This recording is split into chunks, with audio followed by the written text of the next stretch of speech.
¿Qué tal? Ahora vamos a estudiar la respuesta natural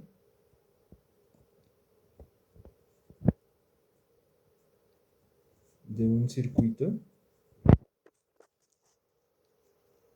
LC. Entonces, el circuito que estamos analizando va a tener esta forma. Vamos a tener un capacitor y un inductor.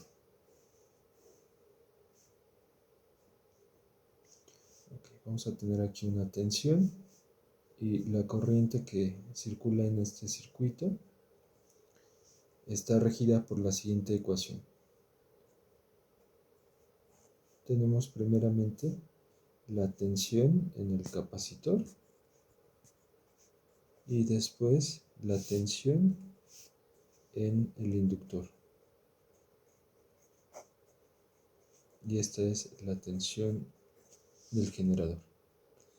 En este caso, la incógnita, que es la corriente, aparece tanto dentro de una integral como de una derivada. Esto lo llamamos una ecuación íntegro-diferencial.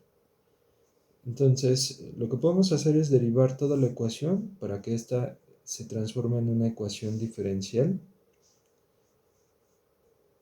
ordinaria que va a tener la siguiente forma.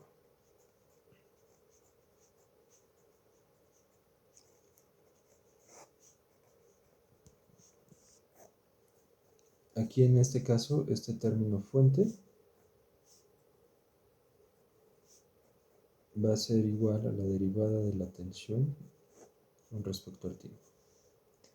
Entonces, si queremos buscar soluciones de esta ecuación diferencial, es decir, determinar la corriente en el circuito, esta corriente va a estar dada por una corriente homogénea y una corriente particular. La corriente homogénea representa la respuesta natural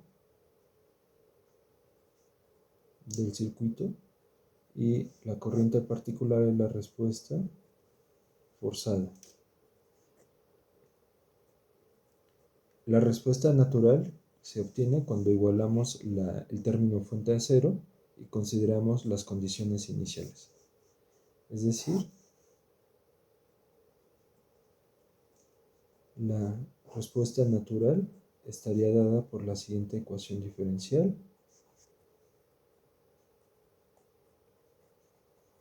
Y ahora, como tenemos una ecuación de segundo orden, las condiciones iniciales incluyen el valor de la corriente en cero y el valor de su derivada en cero. Vamos a llamarle J0. Entonces, en este caso, el polinomio característico de esta ecuación es de la forma r cuadrada L más 1 en C. ¿Okay? Porque recuerden que cuando tenemos ecuaciones diferenciales con coeficientes constantes, se propone que la solución sea de la forma exponencial y lo que uno busca es el valor de R. En este caso, el polinomio es de segundo orden y pueden ver que va a tener soluciones imaginarias. En particular va a tener dos soluciones imaginarias. Una R1, que sería I entre 1 LC,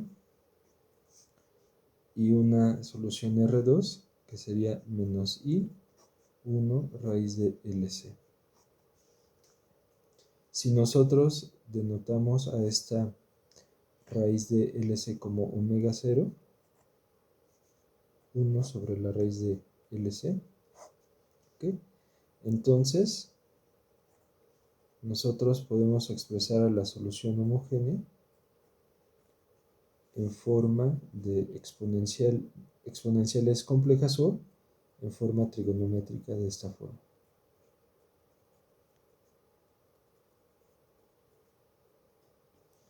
Entonces, los coeficientes A y B se calcularían a partir de las condiciones iniciales, pero esto básicamente, a partir de una identidad trigonométrica, nos diría que es una solución armónica en el tiempo y que va a tener un desfasamiento. Entonces, esta amplitud y este desfasamiento van a depender de las condiciones iniciales. Es decir, que la respuesta natural del sistema va a ser la de un oscilador.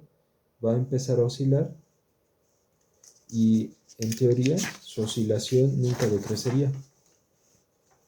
Entonces, la respuesta natural se vería así.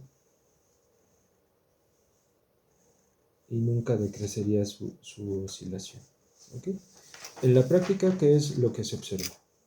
Este sería el caso ideal. En la práctica se observa que la respuesta natural tiende a tener un decaimiento exponencial porque el circuito va a tener presente una pérdida en forma de resistencia parásita que se encuentra en los elementos. Es decir, el circuito de forma ideal, que consistía únicamente del capacitor y del inductor, debe de considerar ahora las pérdidas que están asociadas al circuito representadas por una resistencia. Aunque físicamente la resistencia no se encuentre presente, debemos de pensar que esa resistencia está asociada tanto al alambre que forma el devanado del inductor, como a los conectores, los cables, las placas del capacitor, todos esos efectos están en R, y eso se observa aquí en este decaimiento exponencial. No obstante, la frecuencia de oscilación en ambos casos es la misma. Es esta frecuencia natural o frecuencia de resonancia que tienen los dos circuitos. En este experimento lo que vamos a hacer es, vamos a ocupar un circuito LC y vamos a medir su respuesta natural empleando la misma señal PWM. Entonces vamos a tener nuestra señal de esta manera. El tiempo en alto va a permitir que se cargue el circuito, en este caso el capacitor, y el tiempo en bajo va a hacer que el circuito muestre su respuesta natural.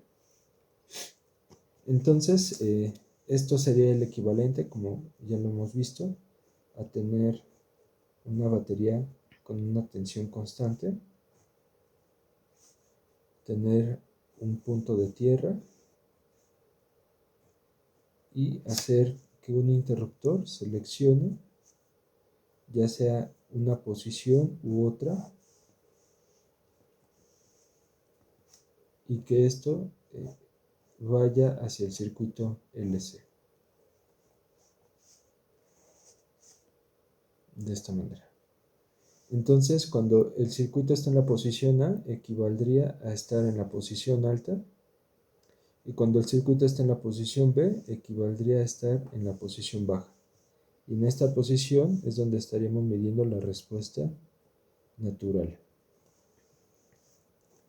Ahora, lo que vamos a hacer es armar un pequeño circuito, como lo pueden ver aquí.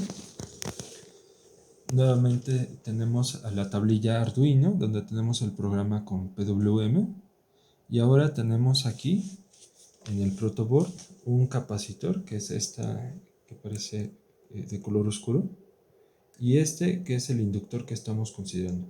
Estos son inductores de esta forma. ¿Okay? Este tipo de inductores aparece o tiene la forma como si fueran resistencias, pero es básicamente un inductor, se le conocen como inductores de choque porque tienen muy alta inductancia. Entonces vamos a excitar el circuito con los pines rojo y amarillo.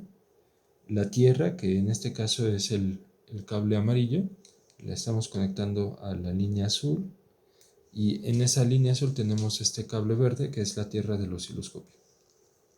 Y tenemos la punta del osciloscopio en las terminales del inductor, como lo pueden ver aquí.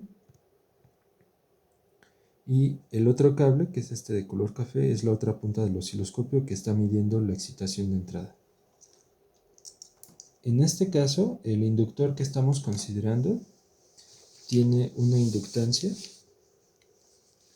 de 1 milihenrio y el capacitor tiene una capacitancia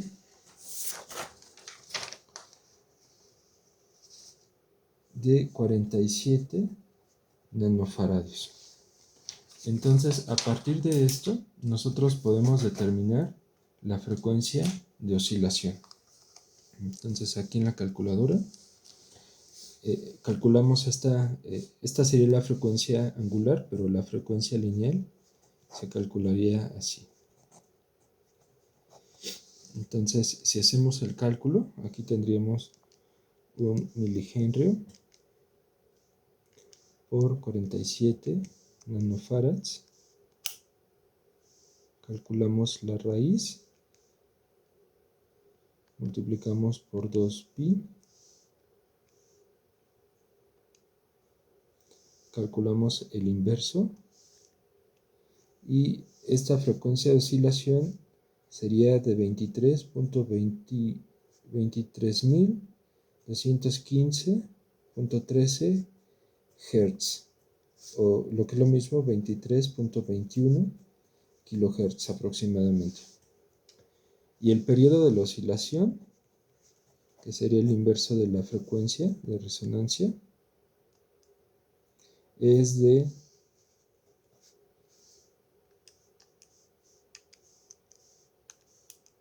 43 microsegundos aproximadamente. Es decir, en este sistemita, la oscilación desde un máximo hasta el otro máximo tardaría 43 microsegundos en realizar una oscilación.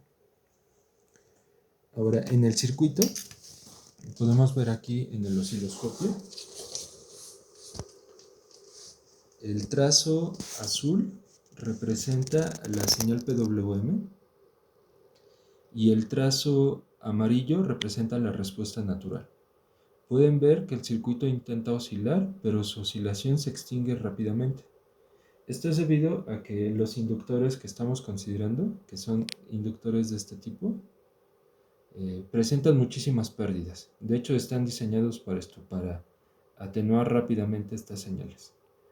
¿Okay? Y aquí, no obstante, el experimento muestra que se puede ver la respuesta natural. Ahora vamos a ver si en efecto esta señal tiene la frecuencia de 43, el periodo de 43 microsegundos. Si hacemos un zoom y observamos aquí solamente la respuesta natural, que sería con la línea azul está en bajo, pueden ver que tengo un máximo, lo voy a mover un poquito así, un mínimo, y el siguiente mínimo ocurre en este punto. Entonces cuento cuántos cuadritos hay. 1, 2, 3, 4, como 4.3 cuadritos. Y observen que mi escala de tiempo es de 10 microsegundos. Esto significa que desde aquí hasta aquí mide 43 microsegundos, que era el periodo que habíamos calculado para la señal. Muchas gracias.